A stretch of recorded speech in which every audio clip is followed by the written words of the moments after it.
Positive charge কি চলাচল করতে পারে? আমরা নেগেটিভ চার্জ বলতে ইলেকট্রনকে বুঝি, যেটা নিউক্লিয়াসের চারপাশে ঘুরতে থাকে বা মুভ করতে থাকে। কোনো বিক্রিয়া করার ক্ষেত্রে ইলেকট্রন যাওয়া আসা করতে পারে। কিন্তু পজিটিভ চার্জ সেটা তো বলতে আমরা প্রোটনকে বুঝি, আর প্রোটন থাকে নিউক্লিয়াসে। আর নিউক্লিয়াসে প্রোটন এবং নিউট্রন একটা শক্তিশালী বন্ধনে আবদ্ধ থাকে। তাই প্রোটনকে যদি বা পজিটিভ চার্জকে যদি সরাতে হয় তাহলে পুরো পরমাণুকে সরাতে হবে। তাই এইটা কিন্তু সম্ভব না, অর্থাৎ পজিটিভ চার্জ চলাচল করতে পারবে না। আচ্ছা, একটু ব্যাখ্যা দিয়ে বোঝা যাক। ধরলাম একটা বস্তু নিউট্রাল বস্তু, চার্জ নিরপেক্ষ বস্তু। আর আমরা জানি চার্জ নিরপেক্ষ বস্তু মানে তার ভিতরে সমান সংখ্যক পজিটিভ চার্জ এবং সমান সংখ্যক নেগেটিভ চার্জ আছে। তাহলে এই বস্তুটার মধ্যে সমান সংখ্যক পজিটিভ চার্জ এবং সমান সংখ্যক নেগেটিভ চার্জ আছে। এখন আমি এই বস্তুর পাশে যদি একটা পজিটিভ চার্জে চার্জিত বস্তুকে পাশে নিয়ে আসি, তাহলে দেখা যাবে কি এই বস্তুর পজিটিভ চার্জ যে প্রান্তে আছে সেই প্রান্তের দিকে নেগেটিভ চার্জগুলো অবস্থান করবে এবং পজিটিভ চার্জগুলো বিপরীত প্রান্তে অবস্থান করবে। এই ক্ষেত্রে আমরা অনেকে ভাবি এই পজিটিভ চার্জের বিকর্ষণে এই পাশে যে পজিটিভ চার্জগুলো ছিল সেগুলো ওই প্রান্তে চলে যায়, আর পজিটিভ চার্জের আকর্ষণে ওই পাশের নেগেটিভ চার্জগুলো এই প্রান্তে চলে আসে। আসলে বিষয়টা এমন হয় না। আমরা যেহেতু এই অর্ধেকের এই পাশে সমান সংখ্যক পজিটিভ এবং সমান সংখ্যক নেগেটিভ চার্জ আছে, এদেরকে আমরা নিউট্রাল ভেবে এগুলোকে আমরা মনে করি নাই, এই চার্জগুলো মনে করি নাই। এখানে আসলে কি ঘটনা ঘটে? যখনই এই পজিটিভ চার্জকে এই বস্তুর পাশে নিয়ে আসা হয় তখন ওই পাশের যে ইলেকট্রনগুলো আছে সেইগুলো এই পজিটিভ চার্জের আকর্ষণে এই পাশে চলে আসে। অর্থাৎ এই ইলেকট্রনগুলো এই পাশে যারা ছিল এই ইলেকট্রনগুলো সব এই পাশে চলে আসবে।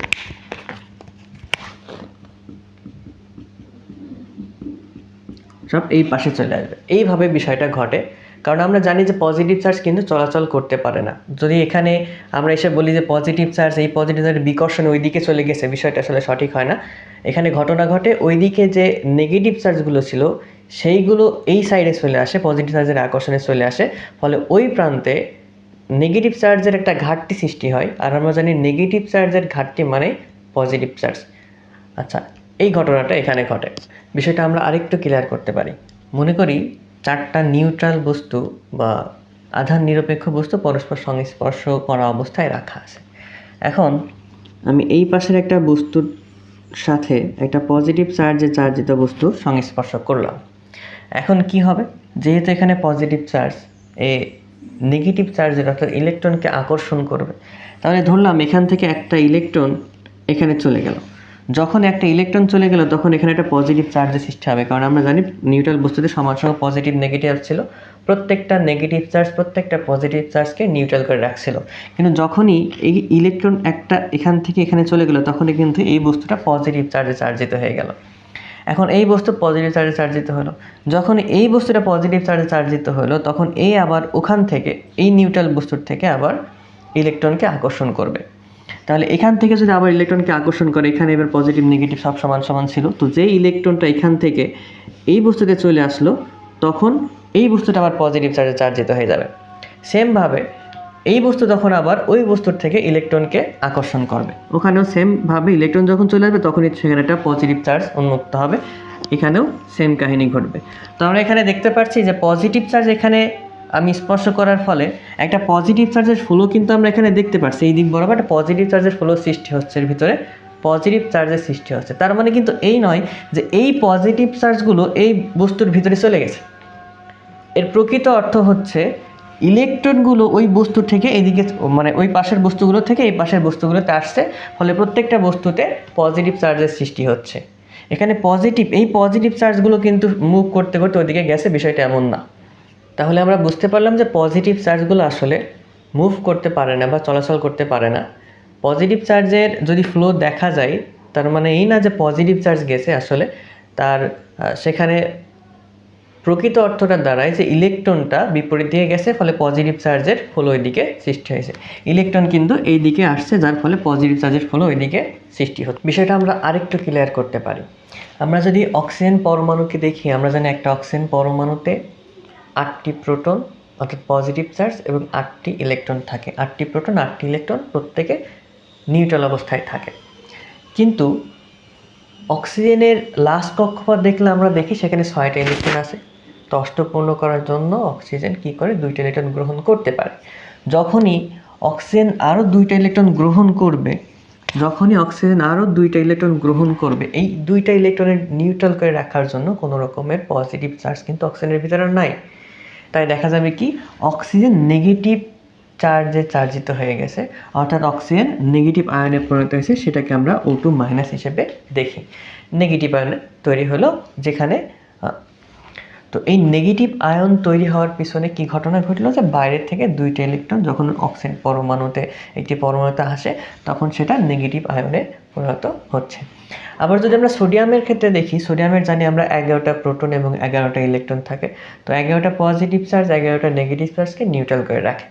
কিন্তু আমরা যদি অক্সিজেনের ইলেকট্রন বিন্যাস দেখি বা কক্ষপথ দেখি, সেখানে দেখব যে লাস্ট কক্ষপথে সোডিয়ামের একটা ইলেকট্রন থাকে।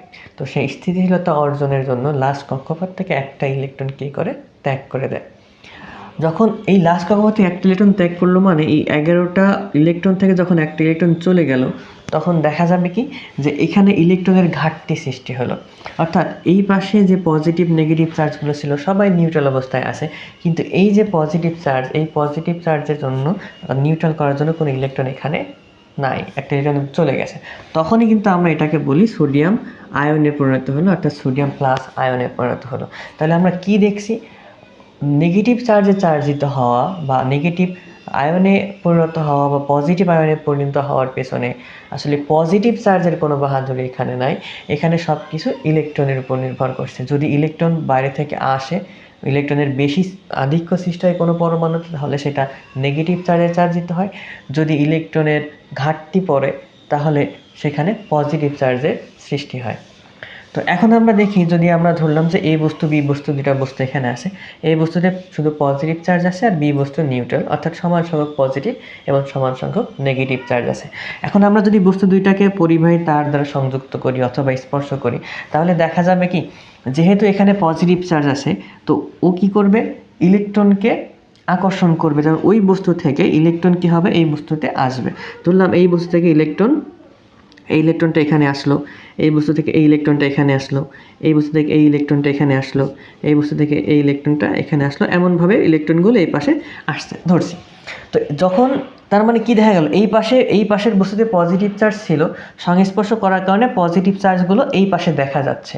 তো আমি এখন যদি বলি যে এ বস্তু থেকে পজিটিভ চার্জ বি বস্তুতে গেছে, এর প্রকৃত অর্থ হচ্ছে বি বস্তু থেকে ইলেকট্রনগুলো এ বস্তুতে গেছে।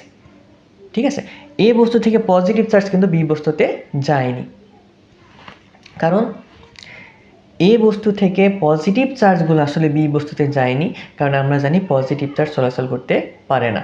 এর প্রকৃত অর্থ ছিল কি যে ইলেকট্রনগুলো বি বস্তু থেকে এই বস্তুতে গেছে, ফলে বি বস্তুতে ইলেকট্রনের ঘাটতি অর্থাৎ পজিটিভ চার্জের সৃষ্টি হয়েছে।